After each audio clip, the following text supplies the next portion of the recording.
कौन से युग में किस प्रकार से प्रभु के वंदना का विधान बताया गया है और कौन से युग में कैसे कैसे हम प्रयोग करते हैं, जिसके कारण कैसे कैसे साधना करते हैं, जिसके कारण हमें ईश्वर की प्राप्ति होती है। इस पर गोस्वामी जी वर्णन किए हुए हैं। श्री रामचरितमानस के जो अक्षरशः जो व्याख्यात्मक कहानी है, अर्थात इसमें श्री रामचरितमानस की चौपाई नहीं पढ़ी जा रही है, केवल कहानियों का वर्णन किया जा रहा है कि कौन कौन से प्रसंग कहाँ आए हैं, आप लोगों के सामने प्रस्तुत करने का यह प्रयास किया जा रहा है। कम से कम श्री राम जी के चरित्र पर किस विधान से और किस व्यवस्था से गोस्वामी तुलसीदास जी ने कहानी स्वरूप इसको बनाया है और व्याख्या किया है, तो व्याख्या करने के बारे में हम लोग सोचेंगे, सुनेंगे, समझेंगे। देखिए, कल तक हमने बताया था कि उन्होंने विशेष प्रकार से किसकी किसकी वंदना करके और श्री रामचरितमानस की रचना के प्रारंभ करने की बात कही है। आगे देखिए क्या कहते हैं। वो कहते हैं कि सज्जनगण इस कथा को अपने जी में श्री राम की भक्ति से भूषित जानकर सुंदर वाणी से सराहना करते हुए सुनेंगे। मैं न तो कवि हूं, न वाक्य रचना में ही कुशल हूं, मैं तो सब कलाओं तथा सब विधाओं से रहित हूं। नाना प्रकार के अक्षर, अर्थ और अलंकार, अनेक प्रकार की छंद रचना, भावों और रसों के अपार भेद और कविता के भांति भांति के गुण दोष होते हैं। इनमें से काव्य संबंधी एक भी बात का ज्ञान मुझ में नहीं है। गोस्वामी जी अपने बारे में कह रहे हैं वर्णन करते समय कि कुछ भी मैं नहीं जानता हूं। वो कह रहे हैं मैं कोरे कागज पर लिखकर सत्य सत्य इस बात को कह रहा हूं कि मैं कुछ भी नहीं जानता हूं। तो फिर आगे क्या लिखते हैं? आगे वह लिख रहे हैं कि मेरी रचना सब गुणों से रहित है, इसमें बस जगत प्रसिद्ध एक गुण है। क्या? उसे विचार कर अच्छी बुद्धि वाले पुरुष जिनके निर्मल ज्ञान है इसको सुनेंगे। आगे कौन सी बात वो कह रहे हैं सुनिए। इसमें श्री रघुनाथ जी का उदार नाम है जो अत्यंत पवित्र है, वेद पुराणों का सार है, कल्याण का भवन है और अमंगलों को हरने वाला है, जिसे पार्वती सहित भगवान शिव जी सदा जपा करते हैं। इस प्रकार का ये इस रचना में कर है। बहुत सारे अवगुण है, लेकिन एक यह गुण है कि जिसमें उनका नाम है। जो अच्छे कवि के द्वारा रची हुई बड़ी अनूठी कविता है, वह भी राम नाम के बिना शोभा नहीं पाती। जैसे चंद्रमा के समान मुख वाली सुंदर स्त्री सब प्रकार से सुसज्जित होने पर भी वस्त्र के बिना शोभा नहीं पाती, इसके विपरीत कुकवि की रची हुई सब गुणों से रहित कविता को भी राम नाम का जब अगर यश मिल जाए, तो अगर उसमें अंकित जान लिया जाए, तो बुद्धिमान लोग आदर पूर्वक कहते हैं और सुनते हैं, क्योंकि संतजन भौरों की भांत गुण को ही ग्रहण करते हैं, अवगुणों के बारे में नहीं सोचते। गोस्वामी जी फिर लिखते हैं, यद्यप मेरी इस रचना में कविता का एक भी रस नहीं है, तथापि इसमें श्री राम जी का प्रताप प्रकट है। मेरे मन में यही एक भरोसा है, भले संग से भला किसने बड़प्पन नहीं पाया। अर्थात अगर भला का संग रहेगा तो आपको बड़प्पन निश्चित मिलेगा, ऐसा वो लिखते हैं। धुआं भी अगर के संग से सुगंधित होकर अपने स्वाभाविक कड़वेपन को छोड़ देता है। अगरबत्ती जब हम जलाते हैं तो धुआं अपने कड़वेपन को छोड़ देता है, आप देखते ही हैं। मेरी कविता अवश्य भक्ति है, परंतु इसमें जगत का कल्याण करने वाली राम कथा रूपी उत्तम वस्तु का वर्णन किया गया है, ये मेरी कविता है। गोस्वामी जी कह रहे हैं। तुलसीदास जी कहते हैं कि श्री रघुनाथ जी की कथा कल्याण करने वाली और कलयुग के पापों को हरने वाली है। मेरी इस भक्ति कविता रूपी नदी की चाल पवित्र जल वाली नदी अर्थात गंगा जी की चाल की भांति टेढ़ी है। प्रभु श्री रघुनाथ जी के सुंदर यश के संग से यह कविता सुंदर तथा सज्जनों के मन को भाने वाली हो जाएगी। श्मशान को अपवित्र राख, जो श्मशान की अपवित्र राख होती है, वह भी श्री महादेव जी के अंग से संग पाकर सुहावनी लगने लगती है और लोग भस्म लेकर के अपने मस्तक पर भी लगाते हैं, स्मरण करते ही वह पवित्र करने वाली हो जाती है।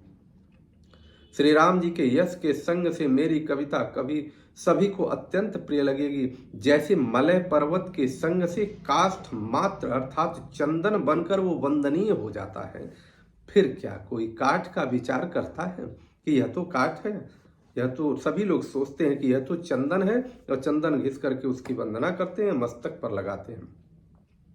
श्यामा गौ, काली होने पर भी उसका दूध उज्जवल और बहुत गुणकारी होता है, यही समझकर सब लोग इसे पीते हैं।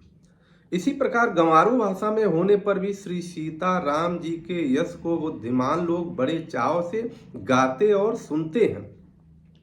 मणिमाणिक और मोती की जैसी सुंदर छवि है, यह सांप, पर्वत और हाथी के मस्तक पर वैसी शोभा नहीं पाती। राजा के मुकुट और नवयुवती स्त्री के शरीर को पाकर ही ये सब अधिक शोभा को प्राप्त करते हैं।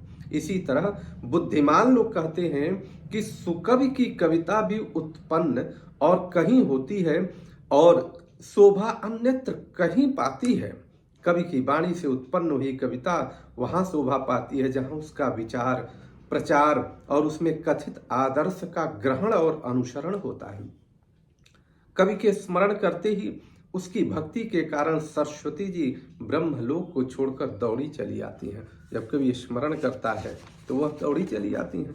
ये गोस्वामी जी ने जो पूरे रामचरितमानस का व्याख्या किया है, उसका हिंदी स्वरूप आप लोगों के सामने कई भाग के रूप में हम लोग प्रस्तुत करेंगे, और आप लोग सुनिए, समझिए और अपने जीवन में उतारने का भी प्रयास करिए, और यह गर्व भी करिए कि सनातन कितना श्रेष्ठता के साथ श्रेष्ठ रचना को लेकर के चलता है।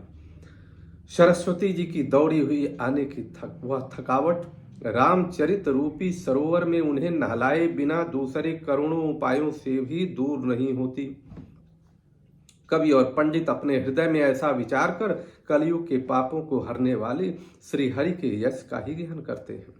संसारी मनुष्यों का गुणगान करने से सरस्वती जी सिर धुन कर पछताने लगती हैं। बुद्धिमान लोग हृदय की समुद्र, बुद्ध की सीप और सरस्वती की स्वाति नक्षत्र के समान कहते हैं। इसमें यदि श्रेष्ठ विचार रूपी जल बरसता है तो मुक्तामणि के समान सुंदर कविता होती है। उन कविता रूपी मुक्तामणियों की युक्ति से वेद कर फिर रामचरित रूपी सुंदर तागे में पिरोकर सज्जन लोग अपने निर्मल हृदय में धारण करते हैं, जिससे अत्यंत अनुराग रूपी शोभा होती है।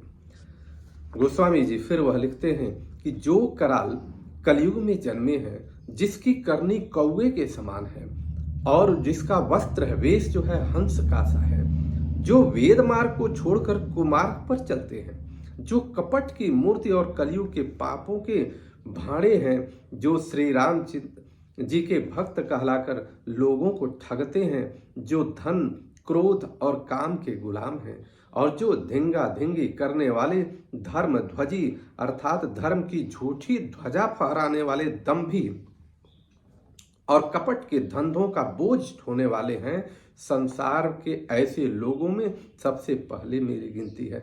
अर्थात जितनी बुराई है, गोस्वामी जी कह रहे हैं कि सबको समझ लो कि सारा बुराई मेरे अंदर ही है। इतना रचना करने वाला जब ऐसा श्रेष्ठ व्यक्ति जब निर्मल होता है तो इसी भाव में होता है। अब फिर वह गोस्वामी जी कह रहे हैं कि यदि मैं अपने सब अवगुणों को कहने लगूं तो कथा बहुत बढ़ जाएगी और मैं पार नहीं पाऊंगा। इससे मैंने बहुत कम अवगुणों का वर्णन किया है। बुद्धिमान लोग थोड़े ही में समझ लेंगे।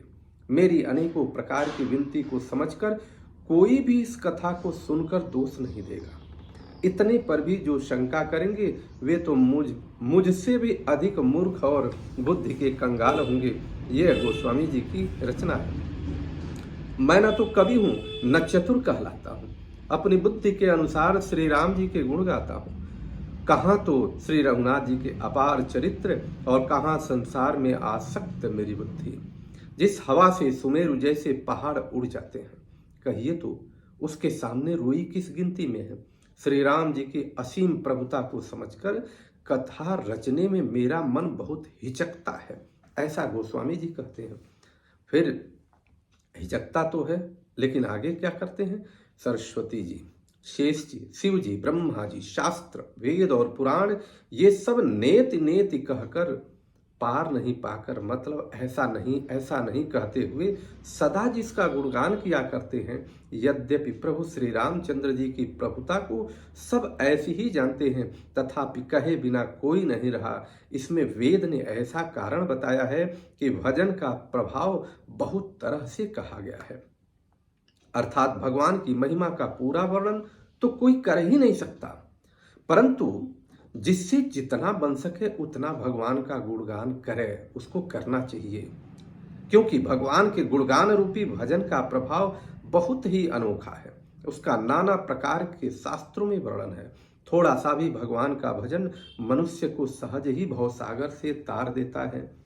जो परमेश्वर एक है, जिनके कोई इच्छा नहीं है, जिनका कोई रूप और नाम नहीं है, यहाँ समझने की बात है। कितनी श्रेष्ठ वर्णन है ये श्री रामचरितमानस। जो अजन्मा है, सच्चिदानंद और परम धाम है, और जो सब में व्यापक एवं विश्व रूप है, उन्हीं भगवान के दिव्य शरीर धारण करके नाना प्रकार की वह लीला करते रहते हैं। वह लीला केवल भक्तों के हित के लिए ही है, क्योंकि भगवान परम कृपालु हैं और शरणागत के बड़े प्रेमी हैं, जिनकी भक्तों पर बड़ी ममता और कृपा है। जिसको एक बार जिस पर कृपा कर दी, उस पर कभी क्रोध नहीं किया। वे प्रभु श्री रघुनाथ जी गई हुई वस्तु को फिर प्राप्त कराने वाले गरीब निवाज दीन बंधु, सरल स्वभाव, सर्वशक्तिमान और सबके स्वामी हैं। यही समझकर बुद्धिमान लोग उनका श्री हरि का यश का वर्णन करके अपनी वाणी को पवित्र और उत्तम फल देने वाली बनाते हैं। गोस्वामी जी ने लिखा है, उसी बल से, अर्थात महिमा का यथार्थ वर्ण नहीं, परंतु महान फल देने वाला भजन समझकर भगवत कृपा के बल पर ही मैं श्री रामचंद्र जी के चरणों में सिर नवाकर श्री रघुनाथ जी के गुणों की कथा कहूंगा। इसी विचार से मुनियों ने पहले हरि की कीर्ति गाई है। भाई, उसी मार्ग पर चलना मेरे लिए सुगम होगा। हरि की कीर्ति मुझे गाना ही होगा। जो अत्यंत बड़ी श्रेष्ठ नदियां हैं, यदि राजा उन पर पुल बांध देता है तो अत्यंत छोटी चींटियां भी उन पर चढ़कर बिना ही परिश्रम के पार हो जाती हैं। इसी प्रकार मुनियों के वर्णन के सहारे मैं भी श्री रामचरित्र का वर्णन सहज ही कर सकूंगा। इस प्रकार मन को बल दिखलाकर मैं श्री रघुनाथ जी की सुहावनी कथा की रचना करूंगा। व्यास आदि जो अनेकों श्रेष्ठ कवि हो गए, जिन्होंने बड़े आदर से श्री हरि का सुयश वर्णन किया, मैं उन सब को चरण कमलों में प्रणाम करता हूँ। वे मेरे सब मनोरथों को पूरा करें। कलयुग के भी उन कवियों को मैं प्रणाम करता हूँ, जिन्होंने श्री रघुनाथ जी के गुण समूहों का वर्णन किया है। जो बड़े बुद्धिमान प्राकृत कवि हैं, जिन्होंने भाषा में हरिचरित्रों का वर्णन किया है। जो ऐसे कवि पहले हो चुके हैं, जो इस समय वर्तमान हैं और जो आगे होंगे, उन सबको मैं सारा कपट त्याग करके प्रणाम करता हूँ। सबको गोस्वामी जी प्रणाम कर रहे हैं। आप सब प्रसन्न होकर यह वरदान दीजिए कि साधु समाज में मेरी कविता का सम्मान हो, क्योंकि बुद्धिमान लोग जिस कविता का आदर नहीं करते, मूर्ख कवि ही उसकी रचना का व्यर्थ परिचय देते हैं। इस प्रकार से कितनी श्रेष्ठ बातें गोस्वामी जी ने कही है, और उस श्रेष्ठ बातों को समझने की भी आवश्यकता है। और जब हम समझेंगे तो हमारा सारा काम हो जाएगा। फिर वो कहते हैं, कीर्ति, कविता और संपत्ति वही उत्तम है जो गंगा जी की तरह सबका हित करने वाली है। श्री रामचंद्र जी की कीर्ति तो बड़ी सुंदर है, परंतु मेरी कविता भद्दी है, यह असामंजस्य है। इसी को मुझे चिंता है, इसी की चिंता है मुझे। परंतु हे कवियों, आपकी कृपा से यह बात भी मेरे लिए सुलभ हो सकती है। रेशम की सिलाई टाट पर भी सुहावनी लगती है। चतुर पुरुष उसी कविता का आदर करते हैं जो सरल हो और जिसमें निर्मल चरित्र का वर्णन हो, जिसे सुनकर शत्रु भी स्वाभाविक वैर को भूलकर सराहना करने लगे। ऐसी कविता बिना निर्मल बुद्धि के होती नहीं, और मेरे बुद्धि का बल बहुत ही थोड़ा है। इसलिए बार बार निहोरा करता हूँ कि हे कवियों, आप कृपा करें जिससे मैं हरियश का वर्णन कर सकूं। कवि और पंडित गण, आप जो रामचरित्र रूपी मानसरोवर के सुंदर हंस हैं, मुझ बालक की विनती सुनकर, सुंदर रुचि देखकर मुझ पर कृपा करें। मैं उन वाल्मीकि मुनि के चरणों में वंदना करता हूँ जिन्होंने रामायण की रचना की है। जो खर सहित अर्थात राक्षस सहित होने पर भी खर से अर्थात कठोर से विपरीत बड़ी कोमल और सुंदर है, तथा दूषण जो राक्षस सहित होने पर भी दूषण अर्थात दोष से रहित है। क्या बात है, इतनी बड़ी बात है। मैं चारों वेदों की वंदना करता हूँ जो संसार समुद्र के पार होने के लिए जहाज के समान है, तथा जिन्हें श्री रघुनाथ जी का निर्मल यश वर्णन करते स्वप्न में भी खेद नहीं होता। मैं ब्रह्मा जी के चरण रज की वंदना करता हूँ जिन्होंने भव सागर बनाया है, जहाँ से एक ओर संत रूपी अमृत चंद्रमा और कामधेनु निकले और दूसरी ओर दुष्ट मनुष्य रूपी विष और मदिरा उत्पन्न हुए। ब्रह्मा जी की भी वंदना इस प्रकार से वो करते हैं। देवता, ब्राह्मण, पंडित, ग्रह, इन सब के चरणों की वंदना करके हाथ जोड़ करके कहता हूँ कि आप प्रसन्न होकर मेरे सारे सुंदर मनोरथों को पूरा करें। फिर मैं सरस्वती जी और देव नदी गंगा जी की वंदना करता हूँ। दोनों पवित्र और मनोहर चरित्र वाली हैं। एक स्नान करने और जल पीने से पापों को हरती हैं और दूसरा गुण और यश कहने से, अर्थात सरस्वती जी जो है गुण और यश कहने और सुनने से अज्ञान का नाश कर देती हैं।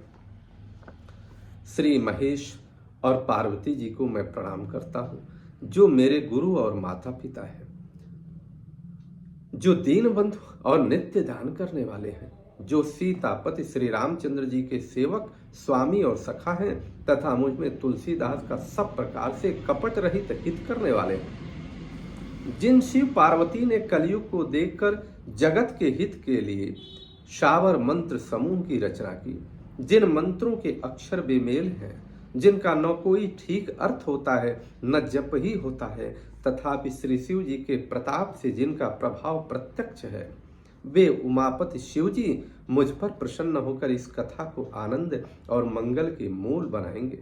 इस प्रकार पार्वती जी और शिव जी दोनों का स्मरण करके और उनका प्रसाद पाकर मैं चाव भरे चित्त से श्री रामचंद्र जी का वर्णन करता हूँ। मेरी कविता श्री शिव जी की कृपा से ऐसी सुशोभित होगी जैसी तारागणों के सहित चंद्रमा के साथ रात्रि सुशोभित होती है। जो इस कथा को प्रेम सहित एवं सावधानी के साथ समझ बूझकर कहेंगे, सुनेंगे, वे कलयुग के पापों से रहित और सुंदर कल्याण के भागी होकर श्री रामचंद्र जी के चरणों के प्रेमी बन जाएंगे। यदि मुझ पर श्री शिव जी और श्री पार्वती जी स्वप्न में भी सचमुच प्रसन्न हैं या प्रसन्नता हो, तो मैंने इस भाषा कविता का जो प्रभाव कहा है वह सच हो। मैं अति पवित्र श्री अयोध्यापुरी और कलयुग के पापों का नाश करने वाली श्री सरयू नदी की वंदना करता हूँ। फिर अवधपुरी के उन नर नारियों को प्रणाम करता हूँ जिन पर प्रभु श्री रामचंद्र जी की ममता थोड़ी नहीं है। ये गोस्वामी जी अभी सबकी वंदना कर रहे हैं, प्रणाम कर रहे हैं। उन्होंने सीता जी की वंदना निंदा करने वाले धोबी और उसके समर्थक और नर नारियों के पाप समूह को नाश कर उनको शोक रहित बनाकर अपने शोक में बसा दिया। मैं कौशल्या रूपी पूर्व दिशा की वंदना करता हूँ जिसकी कीर्ति समस्त संसार में फैली हुई है। जहां से विश्व को सुख देने वाले और दुष्ट रूपी कमलों के लिए पाले के समान श्री रामचंद्र रूपी सुंदर चंद्रमा प्रकट हुए। सब रानियों सहित राजा दशरथ को पुण्य और सुंदर कल्याण की मूर्ति मानकर मैं मन, वचन और कर्म से प्रणाम करता हूँ। अपने पुत्र का सेवक जानकर वे मुझ पर कृपा करें, जिनको रचकर ब्रह्मा जी ने भी बड़ाई पाई है, तथा जो श्री रामचंद्र जी के माता पिता होने के कारण महिमा की जिनकी सीमा नहीं है। मैं अवध के राजा श्री दशरथ जी की वंदना करता हूँ जिनका श्री राम जी के चरणों में सच्चा प्रेम था, जिन्होंने दीन दयालु भरत के विछुड़ते ही अपने प्यारे शरीर को मामूली तिनके के तरह उन्होंने त्याग दिया। दीन दयालु प्रभु के विछुड़ते ही उन्होंने तिनके के समान अपने शरीर को त्याग दिया। मैं परिवार सहित राजा जनक जी को प्रणाम करता हूँ जिनका श्री रामचंद्र जी के चरणों में गूढ़ प्रेम था, जिसको उन्होंने योग और भोग में छिपा रखा था, परंतु श्री रामचंद्र जी को देखते ही वह प्रकट हो गया। सबसे पहले मैं श्री भरत जी के चरणों को प्रणाम करता हूँ जिनका नियम और व्रत वर्णन नहीं किया जा सकता, तथा जिनका मन श्री रामचंद्र जी के चरण कमलों में भंवरों की तरह लुभाया हुआ है, कभी उनका पास नहीं छोड़ता। इस प्रकार से गोस्वामी जी सबको प्रणाम कर रहे हैं। और किस प्रकार से अगले भाग में हम लोग आगे की कड़ी को बढ़ाएंगे। गोस्वामी जी ने पूरे श्री रामचरितमानस का जो वर्णन किया है, उसमें जो व्याख्या है, चौपाइयाँ दोहा को छोड़ करके उस व्याख्या को आप लोगों के सामने प्रस्तुत कर रहे हैं, जिससे कम से कम कहानी स्वरूप भी हम जान पाएँ, समझ पाएँ। और कुछ ही भाग में यह आप लोगों के सामने प्रकट होगा जो लिखा हुआ है। बाकी मेरे पास तो कोई ऐसी बुद्धि है नहीं, न विवेक है। मैं तो उसी तरह से हूँ कि जो गोस्वामी जी और संतों ने लिखा है उसी को पढ़ पढ़ करके आप लोगों के सामने प्रस्तुत करने का एक दुस्साहस करता हूँ। लेकिन प्रभु की कृपा है कि जो हमको यह मौका दिए हैं श्री राम जी, श्री कृष्ण जी,